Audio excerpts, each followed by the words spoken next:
अगर तो आपके पास 5.5 का आईएलटीएस सर्टिफिकेट है तो डेफिनेटली आप अपनी वीज़ा फाइलिंग के बारे में सोचते हो तो आप ये एक bracket of around 15 to 20 lakh मान के चलते हो कि इतना खर्चा तो होगा।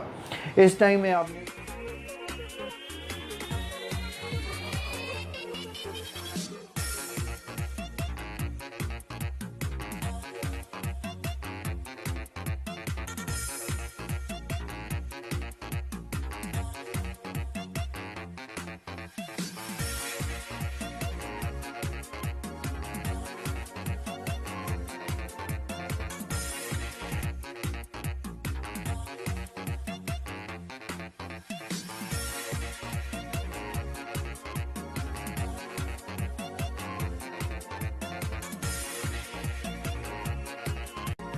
क्या आप अपना 5.5 पर कनाडा का वीज़ा अप्लाई करने के बारे में सोच रहे हैं? ये वीडियो आप सबके लिए बहुत इंपॉर्टेंट है क्योंकि आप ही के साथ सबसे पहले मैंने ये डिक्लेयर किया था आईडीपी के बाद कि ये डेफिनेटली नया रूल 5.5 का है। चाहे जिस दिन 10 अगस्त को बाकियों ने अपनी इंफॉर्मेशन या अपनी अंडरस्टैंडिंग के साथ कहा था, उन्होंने कहा था कि 6 ईच ही रहेगा, लेकिन अब ये सब एडमिट कर गए हैं कि 5.5 पर फाइन लग सकती है। लग नहीं सकते, हमारे पास कुछ ऐसा सुनने में भी आया है कि 5.5 पर वीज़ाज़ भी आ रहे हैं। लेकिन मैं आपको दो चीज़ें बताना चाहूँगा। पहली चीज़ कि अगर तो आपके पास 5.5 का आईएलटीएस सर्टिफिकेट है तो डेफिनेटली आप अपनी फ़ाइल एप्लीकेशन कीजिए क्योंकि still the number of visas conversion is high, मतलब आपका वीज़ा लगने का चांस रहेगा। और ये चीज़ मुझे नहीं लगता है ज़्यादा देर रहने वाली है क्योंकि हर एक चीज़ की लिमिट होती है और कनाडा ये जो लिमिट है उसे कंटिन्यूसली क्रॉस कर रहे हैं। तो किसी ना किसी टाइम हो सकता है कि रिजेक्शंस आने स्टार्ट हो जाएं। तो सबसे पहले रिजेक्शन अगर आएंगे तो उन स्टूडेंट्स के आएंगे जिनका लो स्कोर पर एप्लीकेशन है। दूसरी चीज़ जो मैं आपको रिकमेंड करना चाहूँगा कि आप अपनी एप्लीकेशन के साथ साथ अपनी आईएलटीएस इम्प्रूवमेंट पर फोकस कीजिए। इसके दो बहुत स्ट्रॉन्ग रीज़न हैं। पहला रीज़न एज सेड, अगर रिजेक्शन आती है तो आपका एजेंट या आपका सर्विस प्रोवाइडर आपसे कहेगा कि यार तुम ना अपना स्कोर इम्प्रूव कर लो।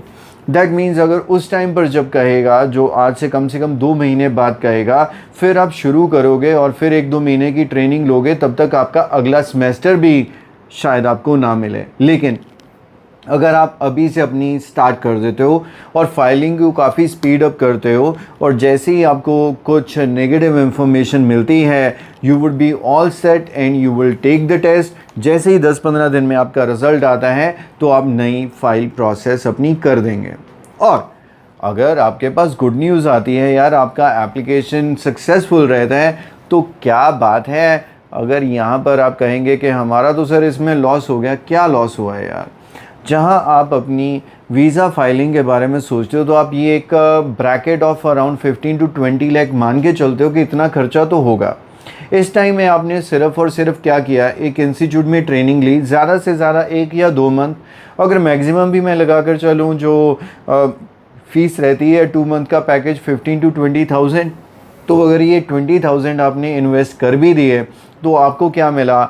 आपको मिली बदले में इंग्लिश, आपको मिली बदले में इम्प्रूवमेंट। और ये आपको कैसे बेनिफिट करेगी? आपको ये बेनिफिट करेगी पीआर में, क्योंकि ये जो बच्चे अब जा रहे हैं ना 5.5 में, इनको पीआर में बड़ी परेशानी आने वाली है। रीज़न बीइंग क्योंकि पीआर की रिक्वायरमेंट रहती है 8,777। इवन 6 ईच वाले भी बहुत स्ट्रगल करते हैं लेटर ऑन 8,777 अचीव करने में। और जिनके यहीं से 6.5 या 7 आ रखे होते हैं, वहाँ पर रहने के बाद इंग्लिश रिचनेस हो जाती है। लेकिन बहुत सारे स्टूडेंट हंस रहे होंगे कनाडा में बैठे कि यहाँ पर आके तो पंजाबी वाले कहते हैं कि सर साड़ी तो पंजाबी भी खराब होगी, अंग्रेजी तक की ठीक होनी सी। कहने मतलब इन्ना ज़्यादा उत्थे कल्चर रीजनल लैंग्वेज का पंजाबी हिंदी का कि तुहानू शायद इंग्लिश की ज़रूरत पैंदी नहीं है। But the fact is that for PR you certainly have to score very high, 8,777।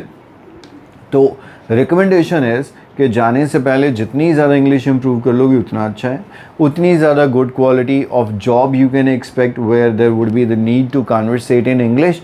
और अगर ये आप कर लेते हैं तो आपका नुकसान कोई बहुत ज़्यादा नहीं होगा, लेकिन आपको फ़ायदा बहुत ज़्यादा होगा जो आपको बाद में पता चलेगा। सो अगर आप अपने किसी भी वीज़ा एजेंट के पास जाकर अपनी फ़ाइलिंग कर रहे हैं तो अगर नहीं की है तो जल्दी से स्टार्ट कर लीजिए, अगर कर दी है तो इन दोनों ही केसेस में आप अपनी आइल्स प्रेपरेशन के बारे में ज़रूर सोच लीजिए। और पीटीई आपको, आई मस्ट टेल यू कि ईआर में पीटीई आपको हेल्प नहीं कर सकता है। फॉर दैट रीज़न अगर आपने पीटीई के बिलो 60 या अराउंड 60 के बेसिस पर अपना एसडीएस के अंडर फाइल कर दिया है तो आज से ही अपनी आइल्स प्रेपरेशन स्टार्ट कर दो, ताकि एटलीस्ट जब पीआर के लिए आपको फाइल करनी पड़े तो आप उस चीज़ के लिए रेडी रहें। आई नो आप में से बहुत कहेंगे सर वो किसने देखी है, 2 साल दूर है, लेकिन आई मस्ट टेल यू एक बार जब आप कनाडा मूव कर गए ना तो ये 2 साल का टाइम कब निकलेगा। और इसमें क्या आपको लगता है कि आइल्स की प्रेपरेशन के लिए आपके पास टाइम होगा? आंसर इज़ बिल्कुल भी नहीं। So better make use of time now then later you repent. Thanks for watching the video. और अगर ये आपको मेरी रिकमेंडेशन अच्छी लगे तो कमेंट सेक्शन में एक बार कमेंट ज़रूर कीजिएगा। Thanks for watching and bye bye for now.